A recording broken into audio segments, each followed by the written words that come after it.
Gus Muhaimin sendiri kan kemarin sudah menyatakan pamit ya. Iya. Pamit mengabdi di DPR 20 tahun lebih, ya kan. Beliau di Senayan, di DPR sebagai wakil rakyat. Beliau juga punya pengalaman sebagai menteri di eksekutif selama 1 periode. Mungkin beliau berpikiran bahwa sudah saatnya beliau untuk istilahnya lebih pada posisi sebagai pengarah gitu. Pengarah. Ya boleh dibilang gimana sih positioningnya antara PKB dengan PBNU yang masih hangat dan baru-baru ini? Kita hubungannya dengan Nahdlatul Ulama itu lebih ke hubungan konstituensi ya.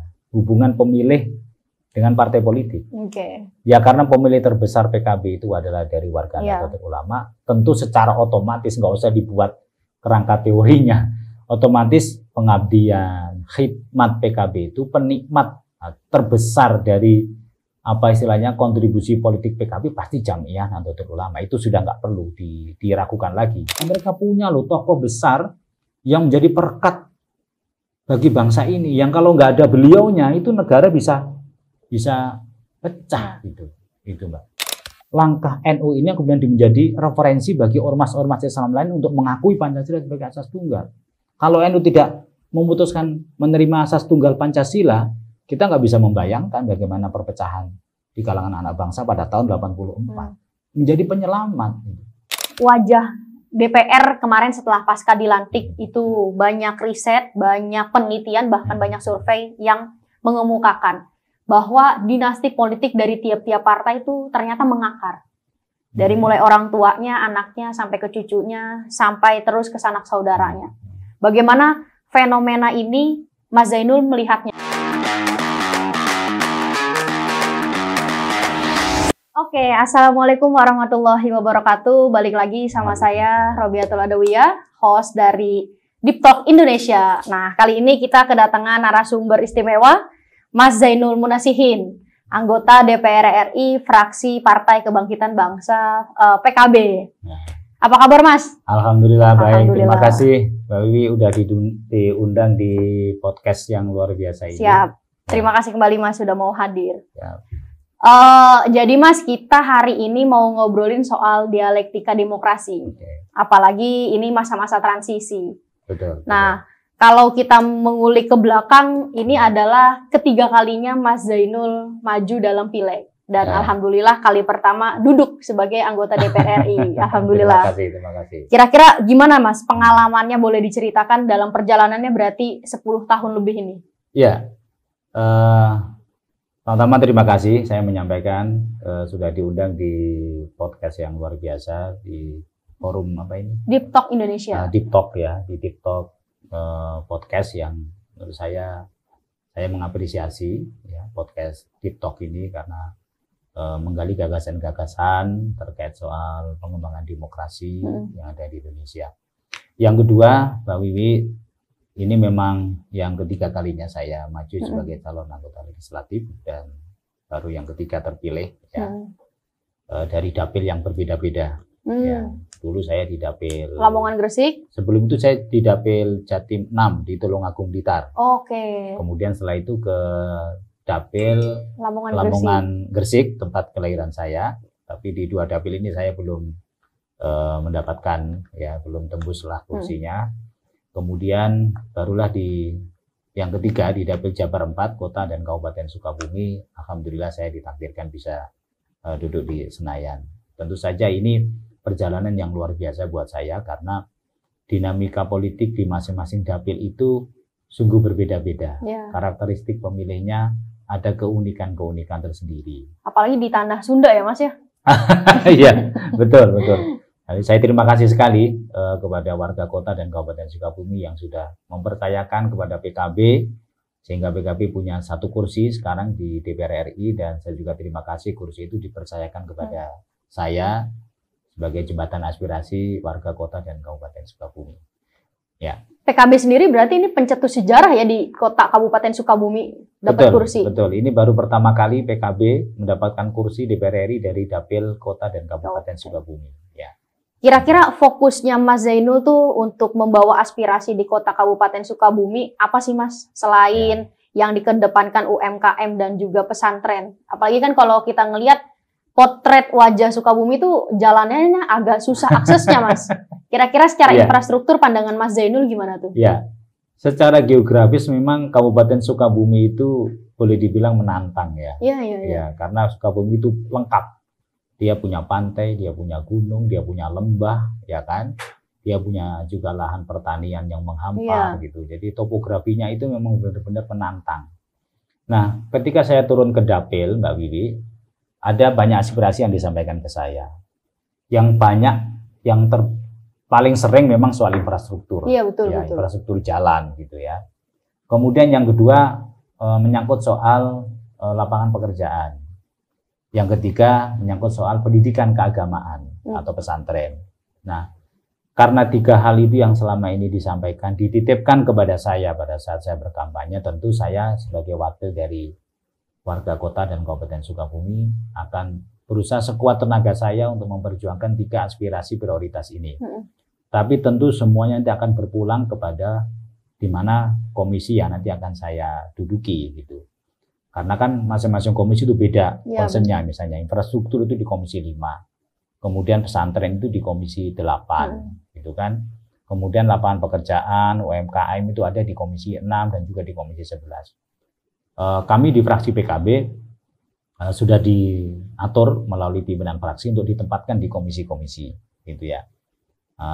Tapi yang pasti bahwa di komisi berapapun nanti kita ditempatkan, insya Allah concern kita untuk pengembangan pesantren, UMKM, dan infrastruktur akan kita perjuangkan sekuat dan semaksimal mungkin gitu ya. Jadi ya kita masih nunggu penempatan komisi. Nah, ngobrolin soal komisi, tapi kalau dari personalnya Mas Zainul sendiri punya harapan nggak mengisi di AKD atau di komisi mana begitu kira-kira, Mas? Pasti kan setiap latar belakang dewan itu punya lah ya, Mas. Pengen fokus di mana, posisinya di mana. Ya, karena yang paling besar aspirasi itu di tiga isu itu adalah misalnya infrastruktur, pesantren, dan juga soal lapangan pekerjaan, UMKM. Saya sih berharap di tiga isu itu. Kalau misalnya yang UMKM, saya sih berharap bisa di komisi 11. Atau kalau pesantren di komisi 8. Nanti kalau infrastruktur di komisi 5. Jadi prinsipnya kita dimanapun komisinya, kita akan sekuat tenaga memperjuangkan aspirasi masyarakat di Dapil. Karena masyarakat di Dapil itu kan mereka boleh dibilang tidak mau tahu mau komisi berapapun, tapi kalau kebutuhan masyarakat Dapilnya seperti itu harus diperjuangkan. Nanti kita bisa bermitra, bisa berkolaborasi dengan teman-teman PKB di komisi yang lain misalnya. Itu sinergi itu terjalin selama ini di fraksi PKB gitu. Pendekatan apa sih Mas yang Mas Zainul lakuin? Karena 2 periode ke belakang itu kan nyalek di Jawa Timur. Pastikan karakternya berbeda dengan di Jawa Barat, di Sukabumi tersendiri. Pastikan punya pendekatan-pendekatan yang berbeda. Apa sih kira-kira stimulus yang diberikan ketika turun menghadapi masyarakat di kota Kabupaten Sukabumi? Pastikan beda di Jawa Timur. Ya. Karena Kabupaten Sukabumi itu jumlah desanya besar, ya, 47 kecamatan, ada 380 lebih desa. Dengan topografi yang tadi saya sebutkan itu, maka tentu saja saya sebagai calon anggota legislatif waktu itu harus fokus ya. Harus fokus karena waktu kampanye kita terbatas, ya. Saya turun hampir 1 tahun lebih. Dan saya fokus di beberapa kantong-kantong suara di desa-desa yang memang memungkinkan untuk bisa kita ambil suaranya, ya. Kita dapatkan simpati dan dukungannya secara lebih mudah. Saya kemarin turun di 110 desa. Dari 380, yang itu saya turun langsung tidak diwakili. Itu salah satu strategi. Selama 1 tahun itu ya? Ya, selama 1 tahun lebih itu saya turun di 110 desa, yang itu saya turun langsung, tidak pakai tim, tidak diwakili tim sukses gitu.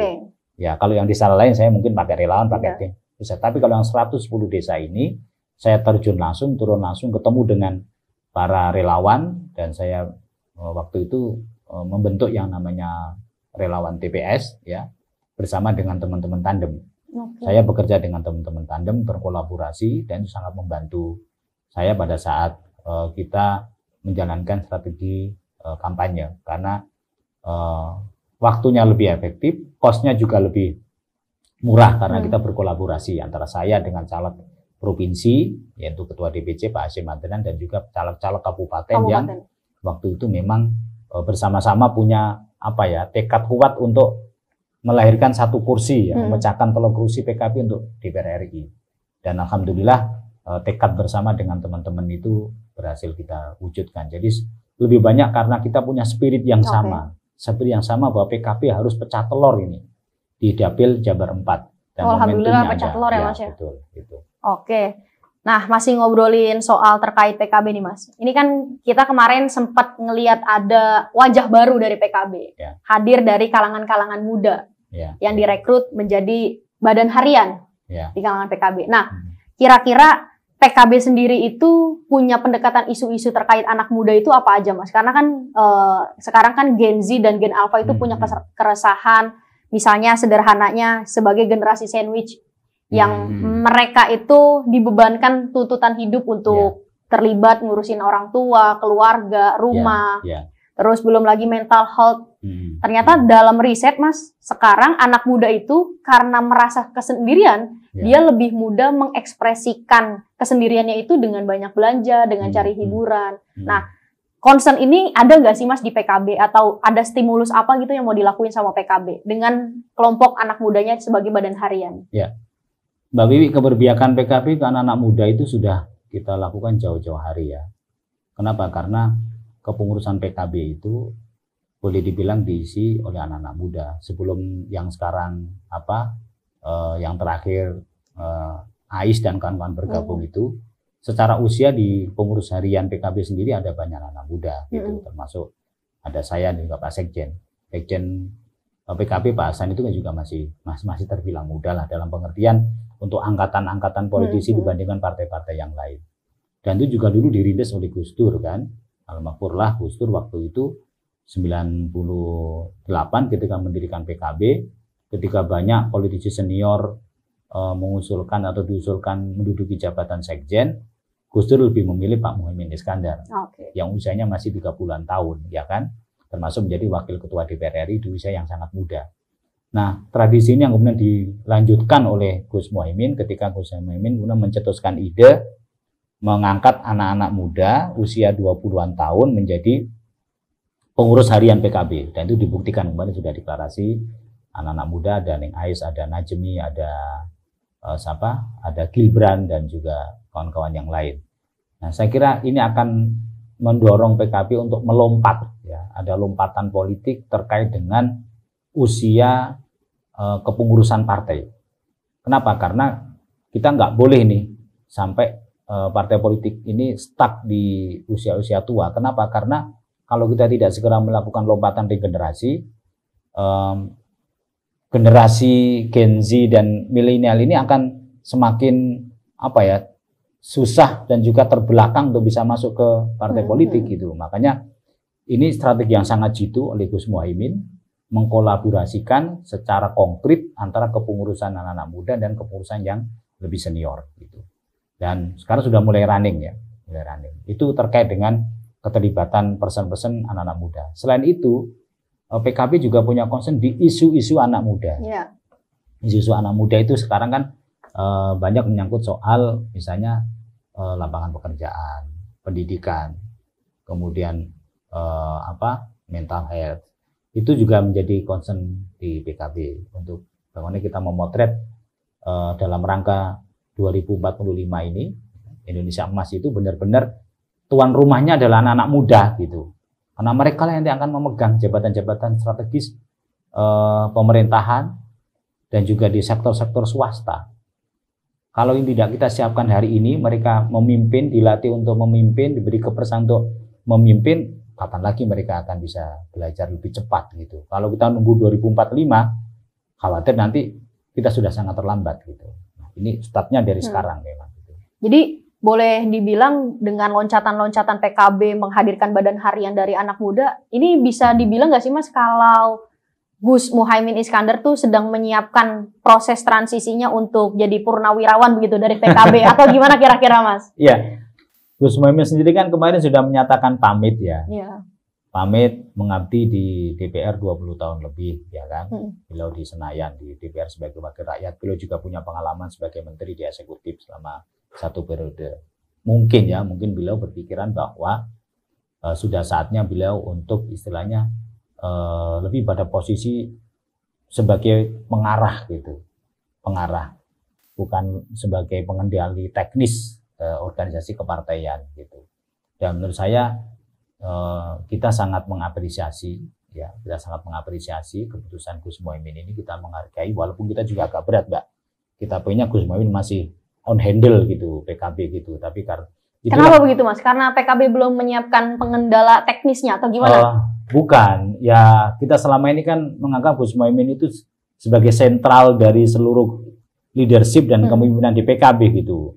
Kita khawatir kalau nanti Gus Muhaimin tidak keep entotnya dengan PKB itu, takutnya nanti apa gitu. Tapi ternyata Gus Muhaimin punya pemikiran yang jauh lebih maju dan meyakinkan kepada kita semuanya bahwa transisi ini akan berjalan dengan sangat baik, dan sekarang ternyata ya fine-fine aja gitu, dalam pengertian porsi tugas pokok dan fungsi antara pengurus DPP dan pengurus harian itu berjalan dengan baik dan kolaboratif gitu. Jadi menurut saya Gus Muhaimin betul-betul sangat cerdas mengambil keputusan ini, dan ini kita apresiasi dengan baik gitu. Nah, Mas, kalau dilihat dari postur dan komposisi partai kan memang PKB itu terbilang antara ketua umum dengan jajaran pengurus tuh usianya nggak terlalu jauh beda. Ya. Antara Gus Muhaimin, terus sekjennya, bendumnya, maupun waketum-waketumnya juga terbilang agak terlihat setara lah usianya daripada partai-partai lain yang memang kita lihat secara kepemimpinan dan kepengurusan komposisinya itu jarak gap usianya agak lumayan jauh. Nah, apa sih yang ngebedain partai PKB sebagai partai Islam yang terbilang sekarang satu-satunya yang punya background Ahlussunnah wal Jamaah yang an-Nahdiyah begitu kira-kira? Apa yang membedakan PKB agar tidak terlihat sebagai partai yang tradisional tapi lebih maju, lebih inklusif? Apa yang membedakannya? Iya, PKB ini punya basis kultur ya, basis kultur politik yang kuat. Kita ini adalah kelanjutan dari Partai Nahdlatul Ulama yang punya akar secara panjang dimulai dari tahun 50-an ketika Nahdlatul Ulama menjadi Partai NU sampai dengan tahun 60-an, 70-an, kemudian dipaksa fusi ya, ke P3 dan sempat terputus ya sampai dengan tahun 98, baru kemudian muncul lagi pada aspirasi politik warga NU. Jadi PKB ini adalah kelanjutan dari Partai NU dulu. Nah, sekarang karena PKB ini menjadi partai yang basis kulturalnya adalah Nahdlatul Ulama dan juga basis politiknya adalah sejarah panjang Partai NU, maka tentu landasan kita berpartai itu tetap mengacu kepada akidah Islam Ahlussunnah wal Jamaah dengan seluruh turunannya, dengan seluruh apa istilahnya mandat sejarah yang diberikan oleh Partai NU kepada Partai PKB yang disebut dengan cita-cita untuk mabadi khairu ummah. Itu kan, kemudian termasuk bagaimana kita menerapkan tasarruful imam ala ro'iyah manutun bin maslahah, kekuasaan itu hanya dilihat dari kemaslahatannya bukan dari yang lain-lain. Gitu kan, termasuk prinsip-prinsip dasar berpolitik, berpartai, bernegara itu kita pegang teguh gitu. Misalnya soal hifzul akal, hifzul din, hifzul nasl, hifzul nas, hifzul mal, itu kita jaga betul itu. Ya, konstitusi syariahnya itu. Oh, ini santrinya kelihatan banget ini berarti. Ya memang kita kan basisnya dari itu. PKB nggak boleh tercerabut dari akar itu gitu. Tapi walaupun PKB itu didirikan oleh Nahdlatul Ulama dengan segala perangkat ininya ya, perangkat basis ideologinya Islam Ahlussunnah wal Jamaah, tapi PKB kan sudah dipersembahkan untuk bangsa, dari NU untuk bangsa.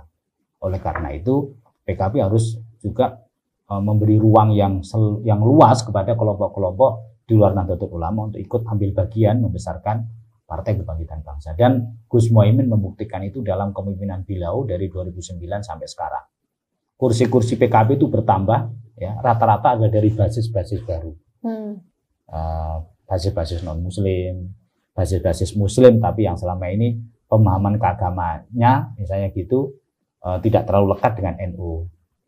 Nah itu sekarang mulai bisa masuk dan diterima PKB sudah mulai bisa masuk dan diterima oleh khalayak pemilih yang seperti itu. Nah, itulah kenapa kemudian beberapa waktu yang lalu di Muktamar PKB di Bali kita membuat deklarasi PKB independen ya. Maksudnya begini. Apa artinya, Mas? Karena di Mabda Siasi kita sendiri di poin 9 itu sudah dituangkan sebenarnya bukan hal yang baru. Kita ingin menegaskan kembali bahwa PKB itu adalah partai yang independen. Partai yang tidak terikat dengan kelembagaan, kekuatan politik manapun. Sebagai partai politik kita ini mandiri, mengelola partai sendiri, ya kan, mengembangkannya sendiri, mengambil keputusannya secara mandiri, gitu. Termasuk memperluas basis-basis politik PKB yang memungkinkan PKB semakin besar, gitu. Tidak ada kekuatan yang bisa mengintervensi PKB, kekuatan manapun. Nah, independensi PKB ini, deklarasi PKB independen itu mempertegas mandat dari para pendiri PKB di tim 5 dan tim 9 ketika menyusun mabda aksi di poin 9 itu diterangkan dengan sangat tegas. PKB adalah partai yang independen, tidak terikat dengan kekuatan politik manapun. Nah, ini yang kemudian membuat kita semakin leluasa untuk bisa mengembangkan basis-basis baru di PKB. Ya. Tapi Mas, bukannya bagaimanapun PKB masih butuh kekuatan dari Nahdlatul Ulama gitu, dari NU. Nah, kira-kira positioning ini bagaimana cara PKB menggaet warga NU yang notabene kita juga punya kelembagaan, punya jamiyahnya begitu. Ya boleh dibilang gimana sih positioningnya antara PKB dengan PBNU yang masih hangat dan baru-baru ini? Kita hubungannya dengan Nahdlatul Ulama itu lebih ke hubungan konstituensi ya. Hubungan pemilih dengan partai politik. Oke. Ya karena pemilih terbesar PKB itu adalah dari warga Nahdlatul Ulama, tentu secara otomatis nggak usah dibuat kerangka teorinya. Otomatis pengabdian, khidmat PKB itu penikmat terbesar dari apa istilahnya kontribusi politik PKB pasti Jamiyah Nahdlatul Ulama. Itu sudah nggak perlu diragukan lagi. Karena hubungan itu hubungan konstituensi. Jadi lebih ke hubungan aspiratifnya gitu. Jadi ya seperti itulah semestinya partai politik gitu. Walaupun toh kita rumuskan hubungan PKB dan politik itu hubungan PKB dengan NU itu misalnya historis, kultural dan segala macamnya, tapi kalau PKB nggak punya keberpihakan terhadap konstituen Nahdlatul Ulama ya percuma, nggak ada maknanya. Hubungan ideologis, hubungan kultural itu menjadi tidak bermakna ketika PKB tidak punya keberpihakan terhadap kepentingan real warga Nahdlatul Ulama. Yang itu aja sebetulnya. Selama kita masih bisa menjaga itu, selama kita masih bisa membuktikan bahwa ketika warga NU titip aspirasi ke PKB itu PKB firm memperjuangkannya, ya selama itulah hubungannya akan terus terjalin dan terbangun. Gitu. Kalau Mas Zainul menyebutkan warga Nahdliyin sebagai konstituennya PKB gitu, kalau ke depan misalnya ada perbedaan pendapat secara kelembagaan nih oleh pejabat struktural yang ada di NU maupun juga PKB yang notabene PKB juga bagaimanapun membutuhkan warga NU sebagai konstituennya. Bagaimana menyikapi kondisi itu kalau besok berseberangan maupun juga berbeda pendapat? Saya kira rumusan hubungan PKB dan Nahdlatul Ulama secara kelembagaan sudah dirumuskan dengan baik oleh NU sendiri maupun oleh PKB sendiri. Di hampir seluruh perhelatan muktamar NU, ya kan, selalu ditegaskan bahwa Nahdlatul Ulama itu memegang teguh khitoh NU 1926. Itu kan selalu dipertegas dalam muktamar NU, dari muktamar ke muktamar seperti itu. PKB juga begitu, dalam setiap muktamarnya juga mempertegas bahwa PKB adalah partai yang independen, partai yang mandiri dan segala macamnya. Jadi nggak perlu ada perdebatan yang berlarut-larut gitu ya. Secara kelembagaan PKB dan Nahdlatul Ulama tidak ada hubungannya secara kelembagaan karena itu dua entitas yang berbeda. NU adalah organisasi kemasyarakatan, PKB adalah partai politik, punya rejim undang-undang yang berbeda. Jadi nggak bisa saling mengintervensi karena PKB bukan banomnya NU. Ya kan? PKB bukan banomnya NU. Bukan. Beda sama misalnya Ansor, Ibnu, Fatayat, Muslim itu kan banomnya NU. Maka NU secara hierarki, secara struktural punya kewenangan untuk menentukan siapa ketua umum Fatayat, siapa ketua umum Muslimah, siapa ketua umum Ansor, Pagar Nusa dan segala macam. Karena memang badan otonomnya. Sementara PKB bukan, PKB itu entitas yang tersendiri, dia partai politik. Dia bukan badan otonomnya PKB. Nah, hubungan PKB dengan NU sudah saya sebutkan tadi itu hubungannya itu lebih ke hubungan yang sifatnya ideologis ya. Historis, kultural dan aspiratif itu. Tapi Mas, secara nggak sadar kalau kita melihat fenomena di dunia digital nih sekarang, orang tuh melihat banyak gap antara PKB dengan PBNU. Sehingga orang ketika melihat PKB menyatakan sikap, kemudian PBNU menyatakan sikap, itu seolah warga Nahdliyin tuh punya keprihatinan maupun juga perhatiannya mereka akhirnya melihat PKB dari sisi apa, melihat PBNU dari sisi apa. Jadi kira-kira bagaimana pandangan Mas Zainul sebagai warga PKB memberikan nasihat gitu, memberikan perhatian terhadap warga Nahdliyin yang juga menjadi pemilih untuk PKB melihat situasi ini? Saya kira warga NU sudah semakin dewasa, Mbak Wiwi ya. Warga NU itu sudah ditempa dalam proses dinamika hubungan PKB dan itu dari tempat dari pemilu ke pemilu. Pernah bersama, pernah berbeda, pernah berseberangan, pernah bersama lagi gitu. Jadi menurut saya kalau di akar rumput sih sudah semakin dewasa. Tidak melihat bagaimana perseteruan atau apa istilahnya ya, perbedaan pendapat itu menjadi suatu hal yang kemudian merisaukan gitu. Saya kira sih tidak ya. Dan kan terbukti bahwa semuanya berjalan dengan baik. PKB semakin besar. Walaupun ada dinamika pendapat yang macam-macam ya, PKB kursinya semakin nambah, suaranya semakin nambah. Artinya apa? Bahwa di level akar rumput warga NU sudah bisa membedakan ini. Mana ketika harus menentukan pilihan gitu. Nah, saya kira nggak perlu diperpanjang lagi soal hubungan-hubungan yang seperti itu gitu. Justru tantangan kita ke depan itu adalah lebih kepada melihat demokrasi. Masa depan demokrasi ke depan kita ini loh. Tantangannya bukan lebih ringan tapi lebih berat. Kenapa? Karena ada kecenderungan kekuasaan akan semakin terpusat segala macam gitu. Nah, menurut saya ini harus menjadi concern dan PR kita semuanya kan gitu. Jadi kalau hubungan PKB sama NU udahlah nggak usah ini lagi itu karena udah selesai dengan sendirinya kan. Tradisi di pesantren kan pesantren kan punya tradisi khusus untuk menyelesaikan perbedaan pendapat ya, sudah teruji dari waktu ke waktu gitu ya. Nah, yang terbaru kemarin ternyata PKB juga sebagai satu-satunya partai yang ikut dalam TAP MPR soal pencambutan terkait pemberhentian Gus Dur. Nah, itu asal usulnya itu bagaimana, Mas? Boleh diceritakan? Ya, jadi sebetulnya agenda untuk perjuangan membersihkan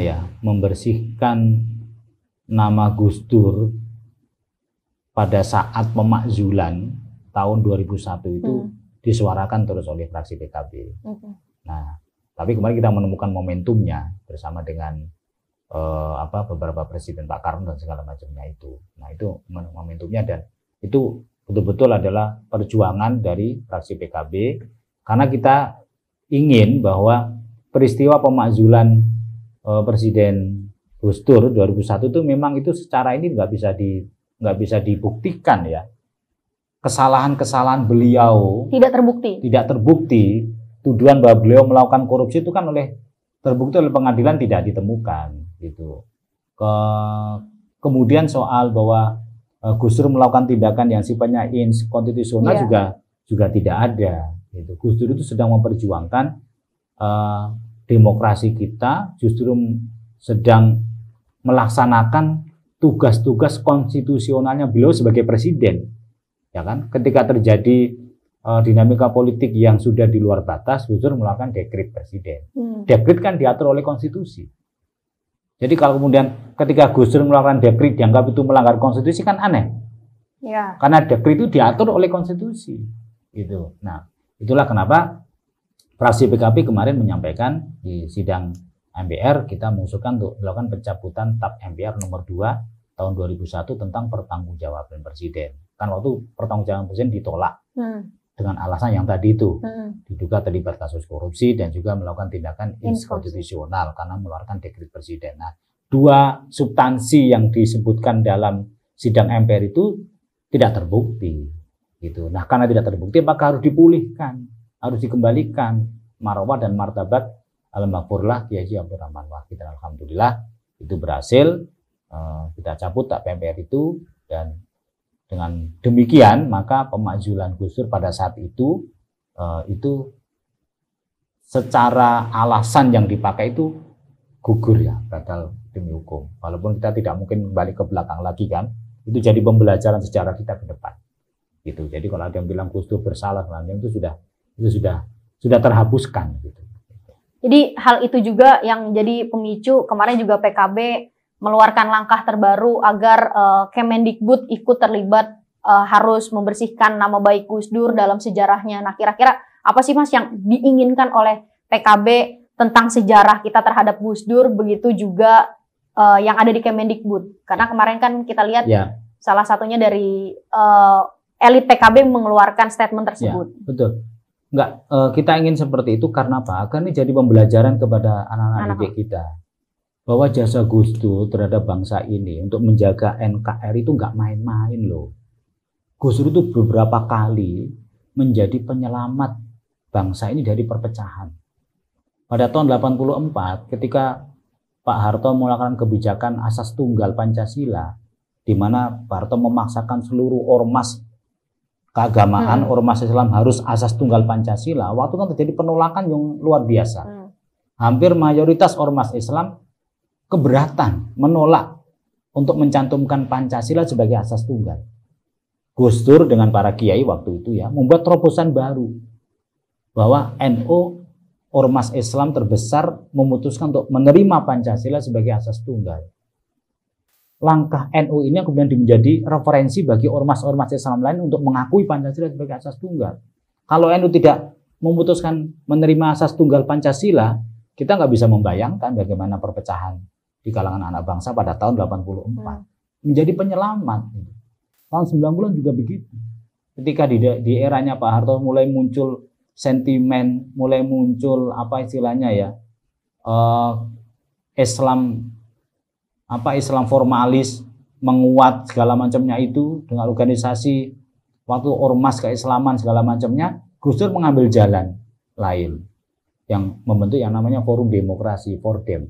Agar apa? Agar sentimen keislaman ini tidak kemudian mengeras, terjadi polarisasi dan segala macam. Gus Dur memecah ini semuanya. Sama dengan misalnya waktu pemilihan presiden 99. Gus Dur menjadi jalan tengah, jalan tengah antara Bu Megawati dengan kelompok-kelompok nasionalis, kelompok-kelompok Islam, Pak Yusuf dan segala macamnya, sehingga Gus Dur muncul di tengah. Kalau Gus Dur nggak muncul di tengah, ini benturannya akan semakin keras, gitu. Jadi jasa Gus Dur itu luar biasa, termasuk Gus Dur kemudian merubah nama provinsi Irian Jaya menjadi Papua. Itu jasa Gus Dur yang luar biasa untuk menjaga agar jangan sampai terjadi disintegrasi bangsa ini. Berkat perubahan nama itu kemudian warga di Papua mau dengan ikhlas kembali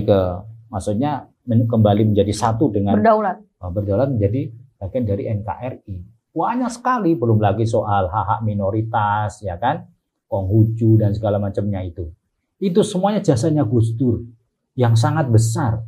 Ini harus diketahui. Harus menjadi pembelajaran bagi siswa-siswa dan generasi kita yang akan datang. Jangan sampai mereka amnesia, mereka punya tokoh besar yang menjadi perekat bagi bangsa ini. Yang kalau nggak ada beliaunya, itu negara bisa pecah gitu. Itu Mbak. Oke. Nah, dari apa yang sudah dilakukan PKB, ini kan kemarin itu agak menyejukkan Mas. Dengan apa yang sudah dicita-citakan pencabutan TAP MPR. Dan menariknya juga keluarga dari almarhum Gus Dur semuanya hadir dan terlihat harmonis. Yang walaupun memang sejumlah pemberitaan di belakang itu agak kurang enak lah.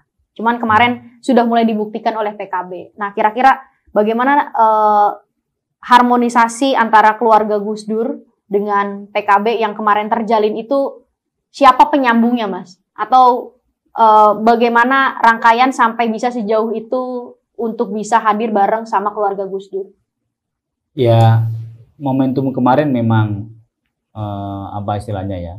menjadi forum yang baik lah bagi PKB dan juga bagi keluarga di Ciganjur. Tapi biarlah itu berjalan secara alamiah saja, Mbak.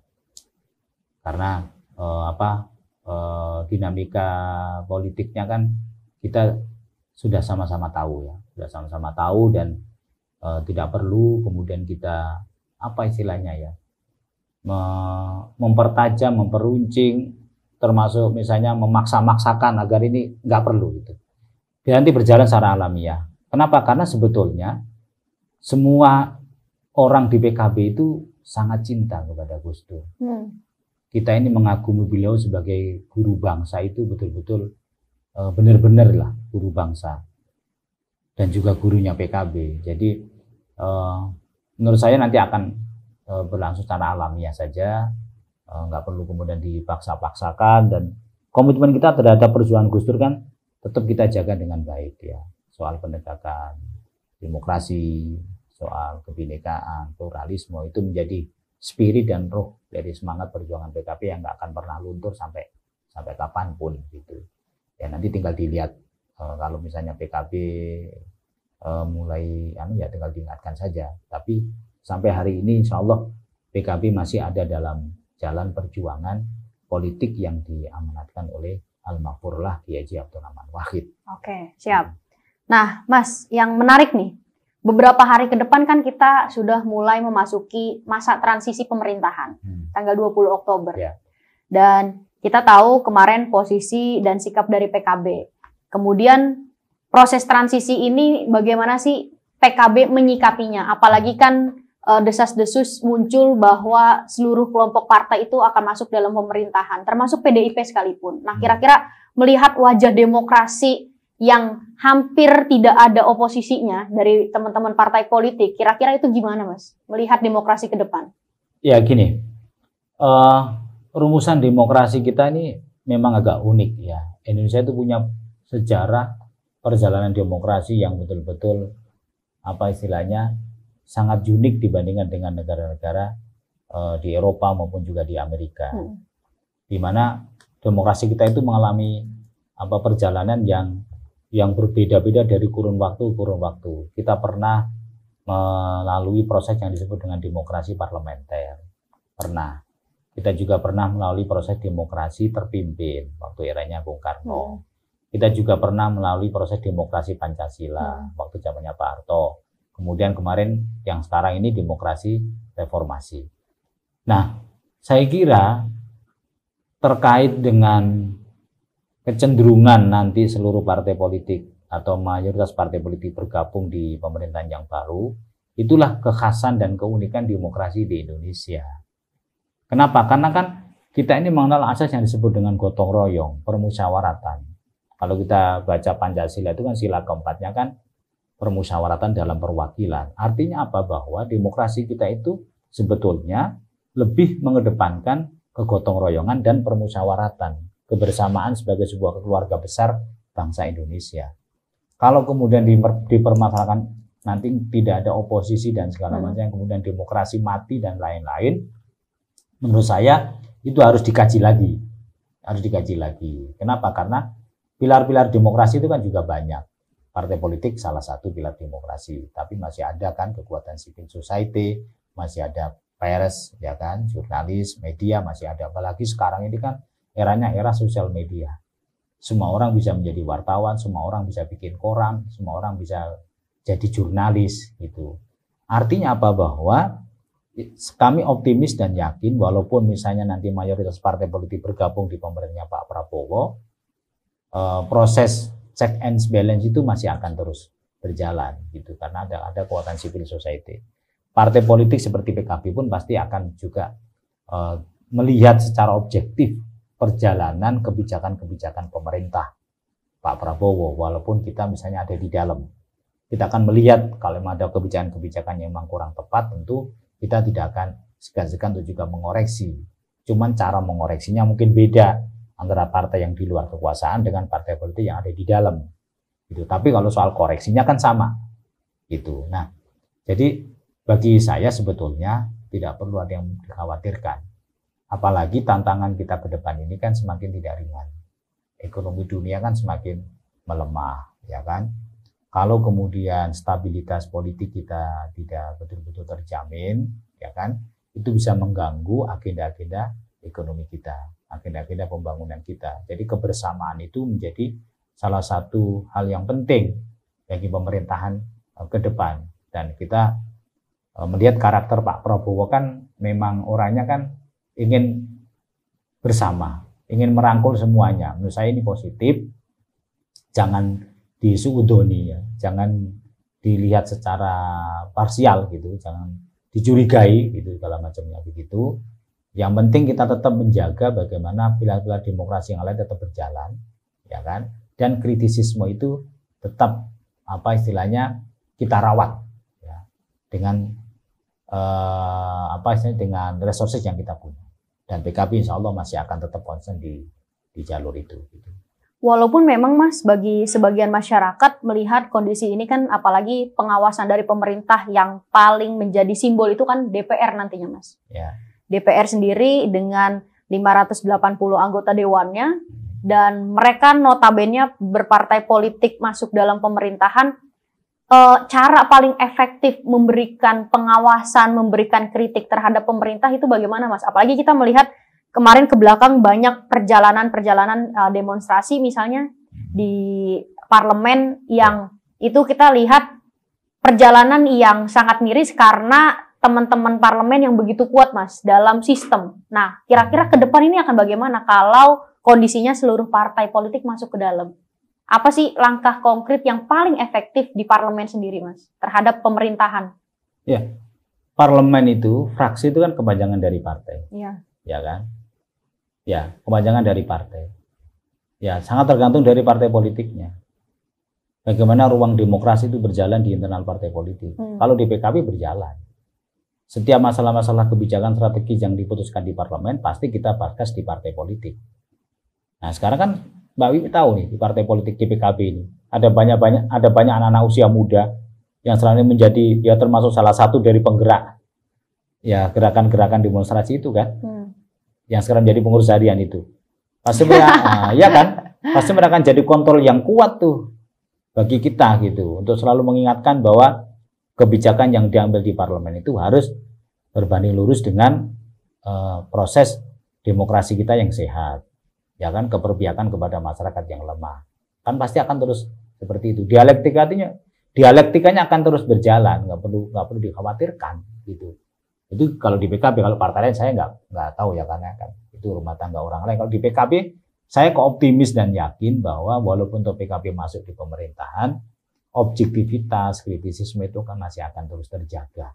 Dan perlu Mbak Wiwi tahu bahwa DPR itu ya ada istilahnya fraksi DPR. Dalam titik-titik tertentu DPR itu bisa solid loh. Dan itu beberapa kali sudah kejadian gitu.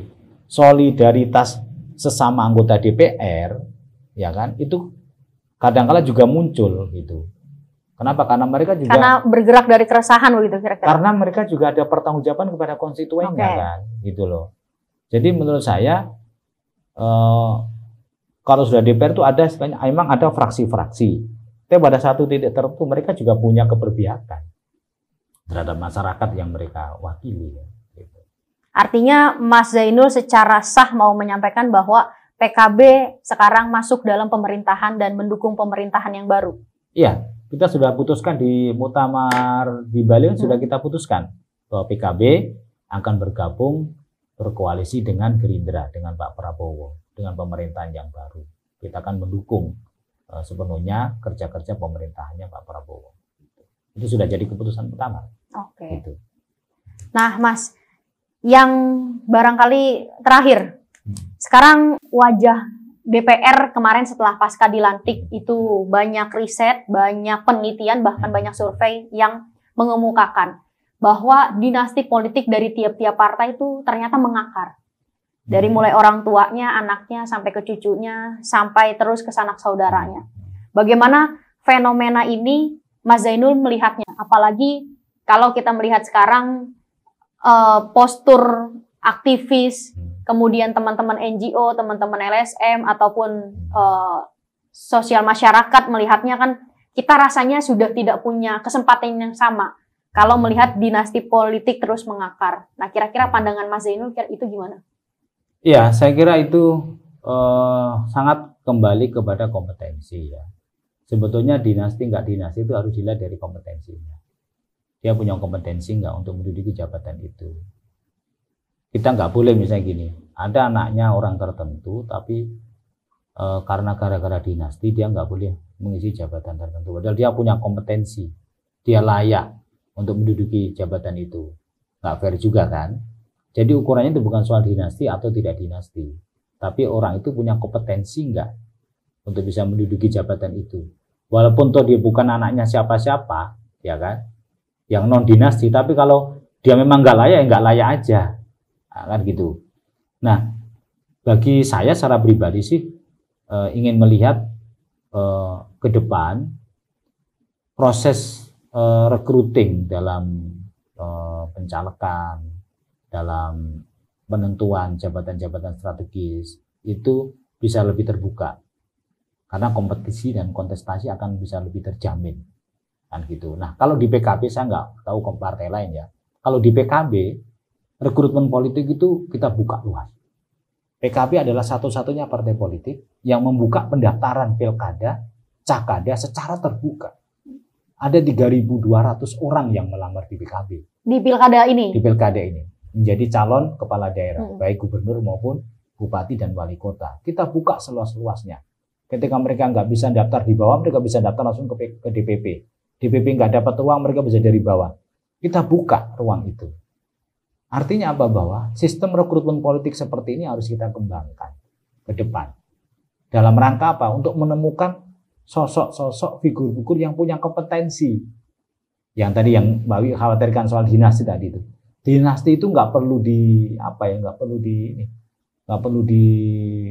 dalam konteks dikhawatirkan, ditakutkan.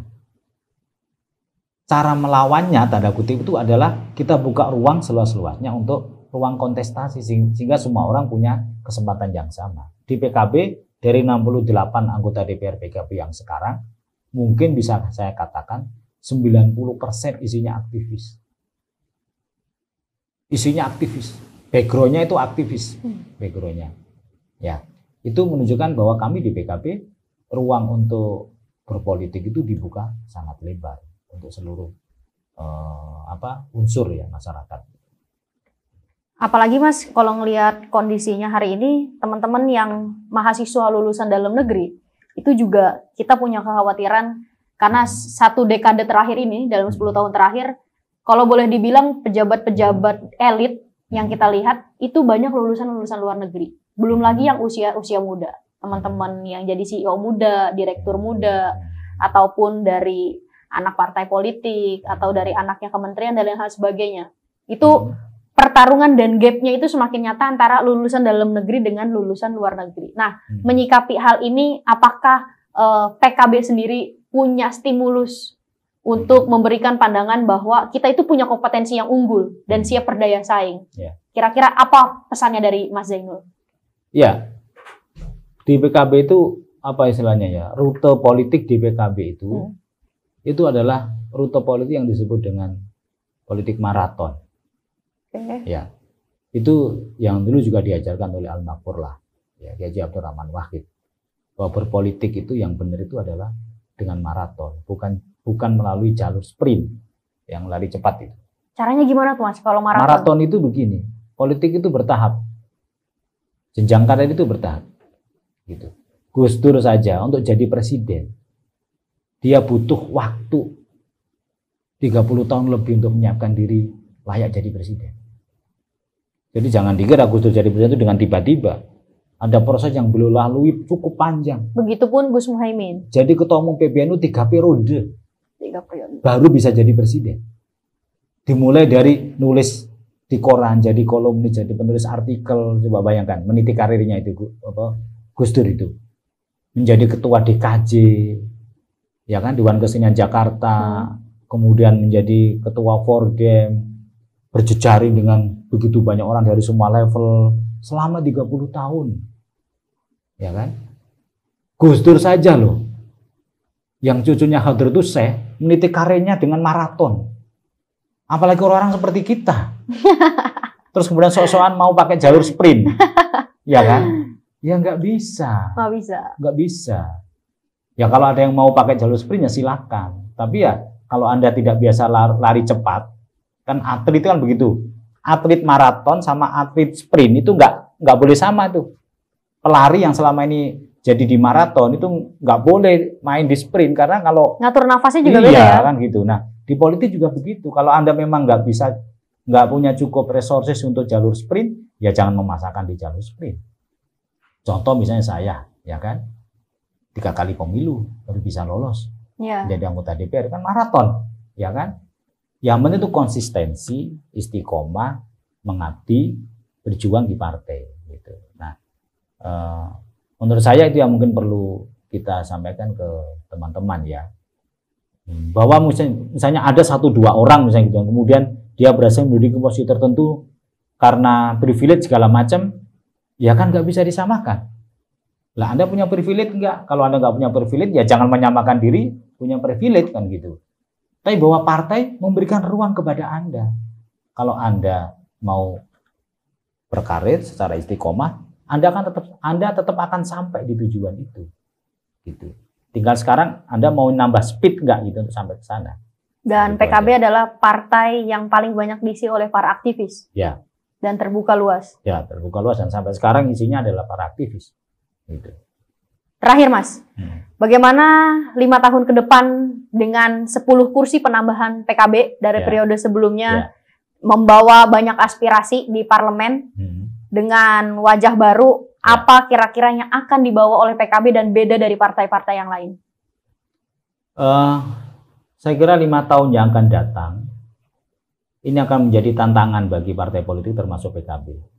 Kenapa? Karena politik kita di 2024 itu sudah pada level yang cukup mengkhawatirkan. Oke. Kenapa? Karena politik kita semakin mahal. Kos politik semakin mahal. Saya kira sudah menjadi rahasia umum lah ya. Bagaimana kemarin waktu pileg, ya kan, banyak orang mengatakan pileg 2024 itu kan pileg yang paling mahal, paling brutal. Oh, berarti Mas Zainul juga merasakan? Saya merasakan betul. Ya, paling mahal, paling brutal, bahkan ada yang bilang barbar, gitu kan. Kalau bilang politik transaksionalnya itu sudah melebihi batas, kayak gitu. Mereka yang bermain money politik dalam jumlah yang besar, banyak juga yang nggak jadi, gitu kan, segala macamnya. Nah, ini akan jadi tantangan seluruh anggota DPR, bukannya PKB, seluruh anggota DPR dari manapun partainya 5 tahun yang akan datang. Apakah mereka akan melakukan kerja-kerja pembasisan untuk bisa menjaga suara mereka di tengah politik transaksional yang semakin tinggi, ataukah mereka menggunakan metode baru atau beralih kepada memilih politik jalan pintas yang sifatnya transaksional? Itu tantangannya. Kerja-kerja pembasisan menurut banyak kalangan, di kalangan politisi sendiri, dianggap tidak linear dengan kerja-kerja elektoral. Gitu. Kerja-kerja elektoral lebih bisa dijamin melalui politik transaksional. Kalau sampai asumsi ini atau ini menjadi keyakinan seluruh politisi yang ada di Senayan, itu menurut saya bahaya. Kenapa? Karena 5 tahun ke depan tidak akan ada kerja-kerja pembasisan. Orang akan sibuk menabung untuk 5 tahun ke depan. Untuk 5 tahun yang untuk membeli suara. Itu yang bahaya. Artinya apa? Selama 5 tahun rakyat akan dilupakan. Kenapa? Orang akan sibuk untuk menabung, memperbanyak pundi-pundinya, nanti datang ke dapil, datang ke pemilihnya, ya hanya 1 tahun menjelang coblosan, dan dengan model politik transaksional. Itu yang menjadi kekhawatiran kita semuanya. Gitu. Nah, bagi PKB sendiri sudah dibuat rumusan.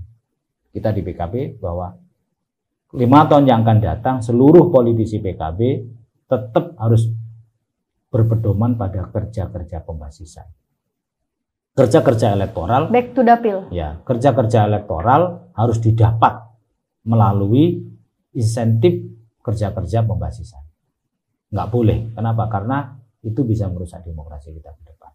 Nah, ada beberapa isu prioritas bagi PKB itu menyangkut soal lapangan pekerjaan, soal pendidikan, ya kan? Kemudian penguatan pesantren dan juga lembaga-lembaga pendidikan keagamaan yang lain. Itu salah satu menjadi concern PKB yang akan datang. Kenapa? Karena disitulah fondasinya. Kita nggak bisa bicara soal apa istilahnya pertumbuhan ekonomi kalau tingkat pendapatan masyarakat nggak naik, ya kan? Pertumbuhan ekonomi harus berkorelasi dengan pembukaan lapangan pekerjaan. 1% pertumbuhan ekonomi harus minimal menyerap 400.000 lapangan kerja. Tidak seperti sekarang, 1% pertumbuhan ekonomi hanya bisa menyerap 200.000. Itu jauh. Artinya apa? Bahwa investasi yang masuk ke Indonesia harus betul-betul selektif. Investasinya harus bisa menjamin membuka lapangan pekerjaan dalam jumlah yang signifikan. Nah, itu nanti akan disinkronisasi melalui kerja-kerja di parlemen pada saat penentuan asumsi makro APBN, kemudian juga penentuan terhadap apa istilahnya RKP pemerintah dan lain-lain. Gitu. Saya kira itu Mbak Wiwi, PR kita ke depan. Ya. Sudah di penghujung, saya sebagai host terima kasih banyak Mas sudah berkenan hadir dan sharing-sharing sama kita. Semoga nggak bosen dan semoga juga PKB menjadi partai politik yang terus melakukan evaluasi untuk anak-anak muda, terbuka luas dan juga menjadi partai yang kompleks. Baik. Terima kasih banyak Mas waktunya. Sama-sama. Terima kasih Mbak Wiwi dan juga seluruh pemirsa Deep Talk ya yang sudah ikut menyaksikan podcast ini. Terima kasih. Semoga Deep Talk semakin sukses, berjaya. Amin. Dan semakin berkibar. Amin. Oke. Terima kasih banyak buat teman-teman semua. Sampai jumpa.